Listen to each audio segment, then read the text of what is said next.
30 days before he had surgery, he threw his first no-hitter, played football, baseball, basketball, straight-A student, never made a beat in his life.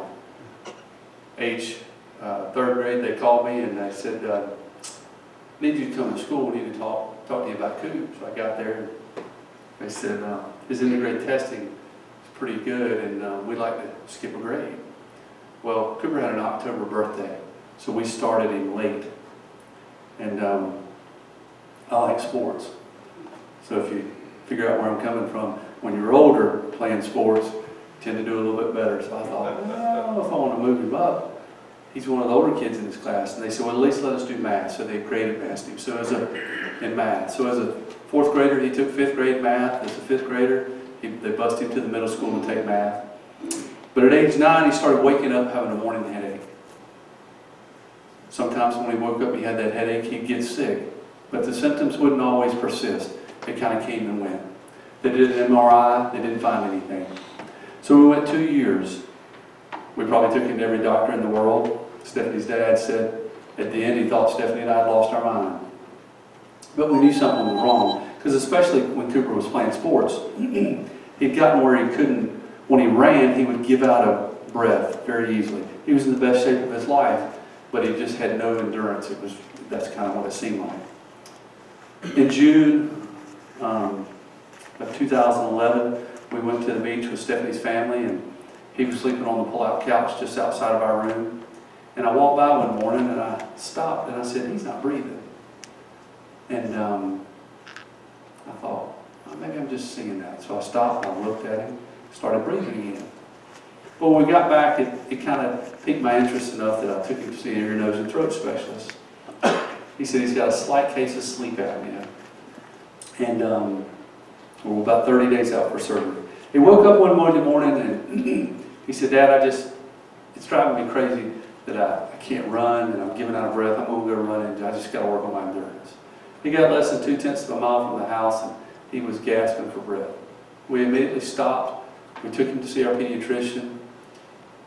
She did asthma tests, she did allergy tests, and I said all those tests have been done, but she wanted to repeat them. They all came back negative. And we started telling her about going to the ear, nose, and throat specialist. Now the insurance company, she had tried to get him to do another MRI, and they were like, well, you've done an MRI 2 years before, we didn't find anything, and we don't really think it's necessary to do another MRI. But when my wife got to the part of the story about his tongue sticking up higher, she immediately walked over to Cooper and she said, open your mouth. She looked inside and she said, we're going to do another MRI. I don't care what the insurance company says. So the next day, about 5:30, he had an MRI. We got done. He said, Dad, can I go to football practice? I said, absolutely. They'd done one 2 years before. I'm not thinking they're going to find anything. We go to football practice. At about 7:30, we get a call. It was our pediatrician. Her exact words were, where are you at? I said, we're at football practice. She said, is he on the field? I said, yeah. She said, take him off. They just found a mass in the back of his brain. Now I tell people, you never want to hear it about anybody in your family. But to hear it about your child was devastating. She said, go home. I'm not sure where we're sending you, but I'll call you and I'll tell you where we're going to send you. We're going to send you to Duke or Chapel Hill. At about 9:30 that night, she called and said, they're waiting on you at Duke. You got to go. I said, it's late. Can't we just go in the morning? She said, no, they're waiting on you now. We got there, admitted him to the PICU. Next day the surgeon came in. He showed us the MRI. The tumor was about the size of a golf ball.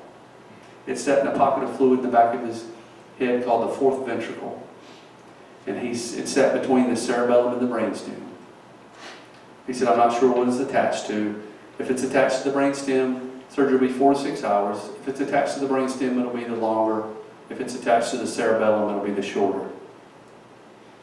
4 hours? Nothing. 6 hours? Nothing. 11 hours later, he walked out. I can tell you he had on a pair of white Reeboks with blue trim. That's how ingrained it is in my mind. And he looked at myself and Stephanie's dad as we walked over to him. He said, we'll have to wait and see. I said, wait and see? He said the tumor was in the worst possible place it could have been.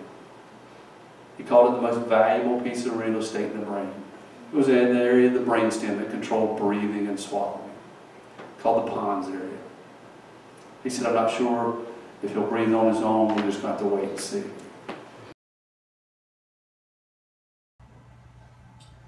This is a video the first time he ever set up on his own. Somebody asked one time, so why do y'all have that picture of he and Roy Williams in there? Cooper says, Cooper said, what I wanted people to know is, I may have had brain surgery, but I didn't lose my mind.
We sing a lot of songs about trust, and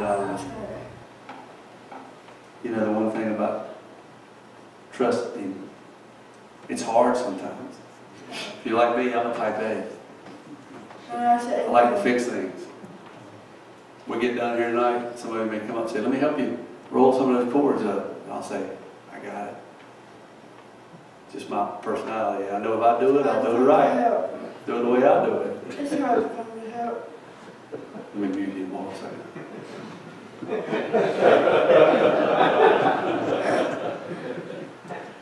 But you know, I love what Cooper said one time. He's 18 years old. I know it's hard to tell he's 18 as short as he is. But he's 18 years old. He got a date for the prom, by the way.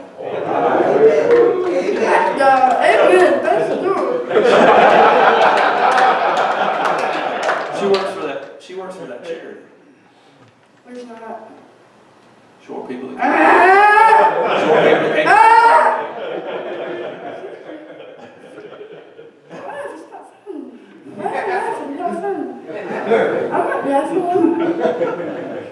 But you know, I love what Cooper said one time. He said, it's not about this life. This is a trial run. He's just getting us ready for eternity. And I love, somebody questioned me one time, and it's not something you really like to say, but talk about believing in God and trusting in God and salvation. And it's kind of one of those things that kind of pushed you to the back in the wall. And I said, well, the way I look at it, if I'm wrong, I've wasted my life. You're wrong, though. You wasted eternity.